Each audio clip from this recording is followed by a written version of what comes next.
All right, the Deep South's oldest rivalry. This final feelings on that. Let's make sure that you know, though, that if you need to grab some tickets, you can from our friends over at Ticket IQ.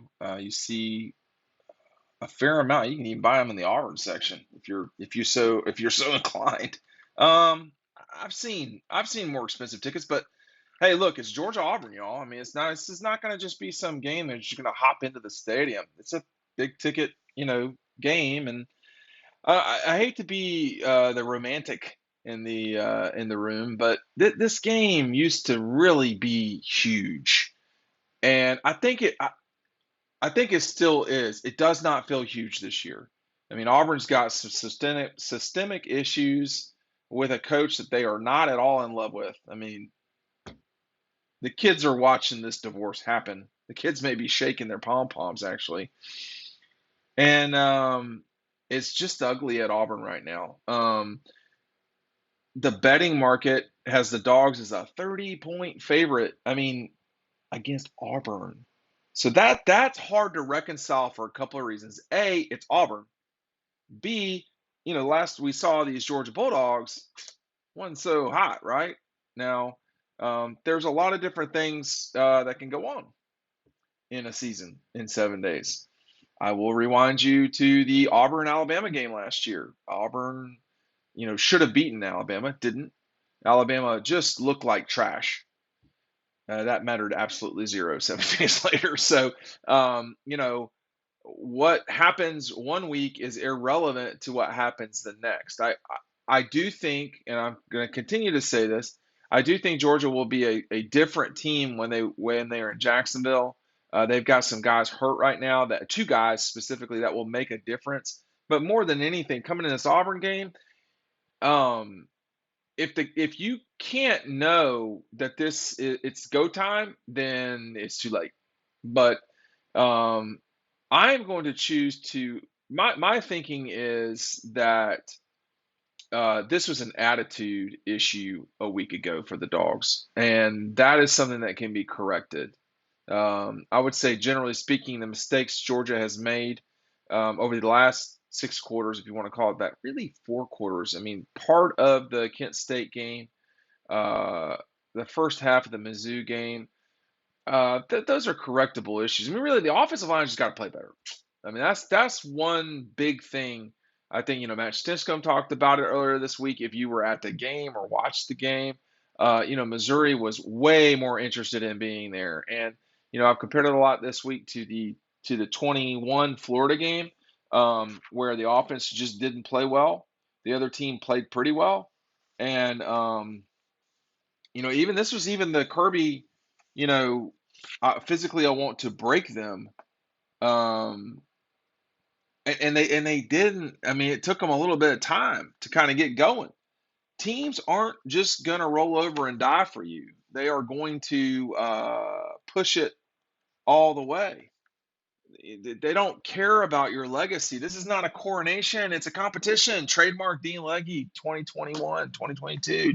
Pick up DAWGSTRUCTION. Speaking of copyright. Pick up DAWGSTRUCTION today. You will get a Red Zone t-shirt, our friends at Red Zone in Athens. But the caveat there is you need to tell me right away by email that you bought the book and I want the shirt, and you have to email me, dean@dogpost.com. The other way to do it, if you're going to the game this weekend, which a lot of y'all are, I know, make sure you're visiting our friends down there on Clayton. And they have got way more stuff than DAWGSTRUCTION. East Clayton Street, Arch, up away from campus, up College Avenue, past the Chick-fil-A, which is not paying me for sponsorship, and take a left, go past Mrs. Harry's place, and you will see the flags outside. That's where Red Zone has got a lot of great stuff. They'll have all the games on during before the game. They'll have the I'm certain that Mindy and Scott will have the LSU Tennessee game on, but we'll see, right? Hey, look, anyway, these guys have got a really, this is an attitude game. This is not so different from the Kentucky game in 20. This is not so different from, the Arkansas game in 21. this is a I know Georgia can maul people. I've seen it.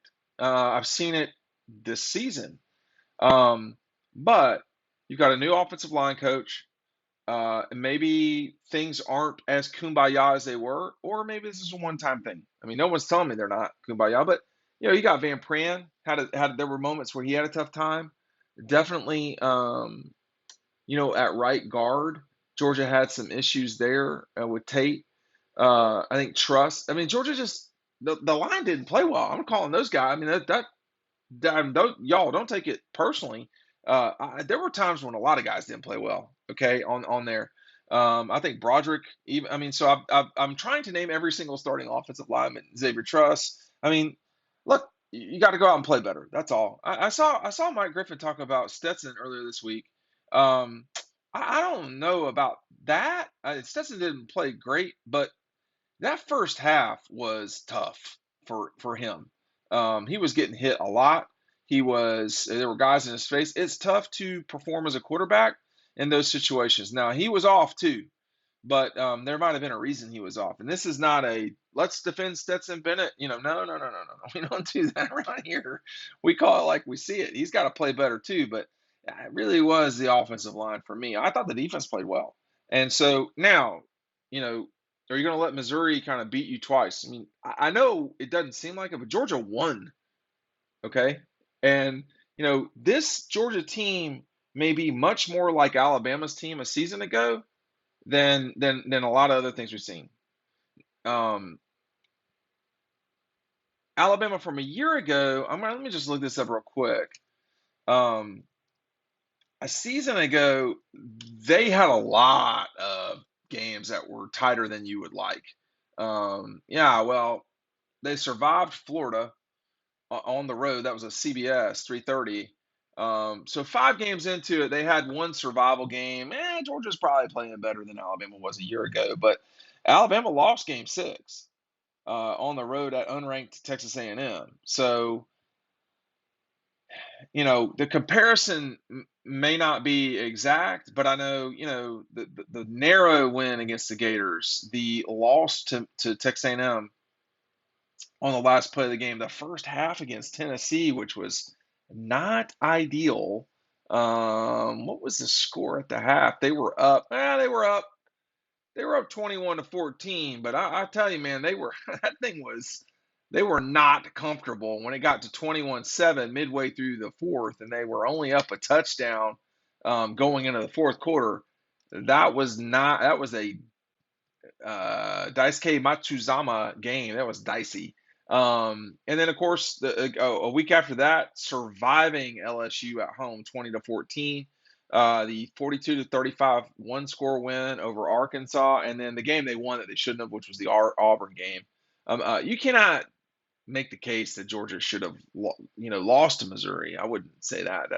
That would be incorrect. But when you look at this game, I think Georgia's going to cover.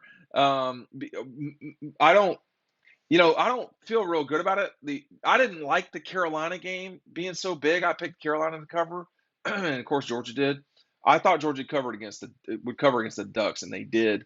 I thought they would cover against Kent State, and they did not. So I'm a little bit off this season so far.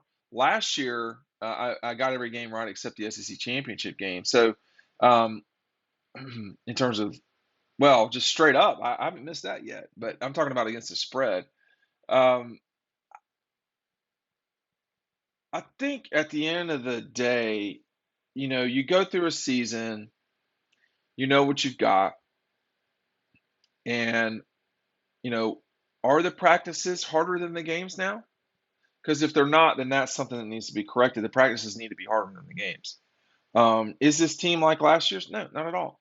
And the worry from people that I talk to that are not just sort of Georgia honks that saw this team before the season were saying, "Hey, this defense is really fast, but they're really young."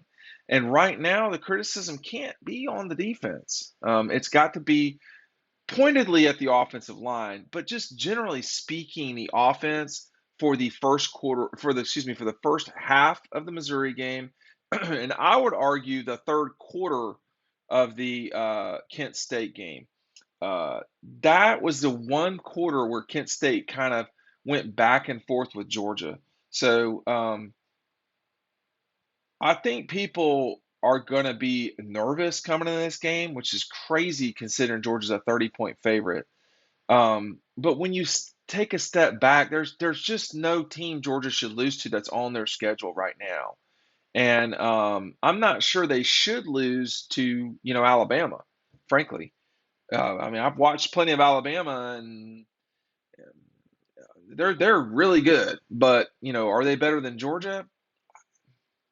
I don't think that's obvious. They certainly could be on a particular day.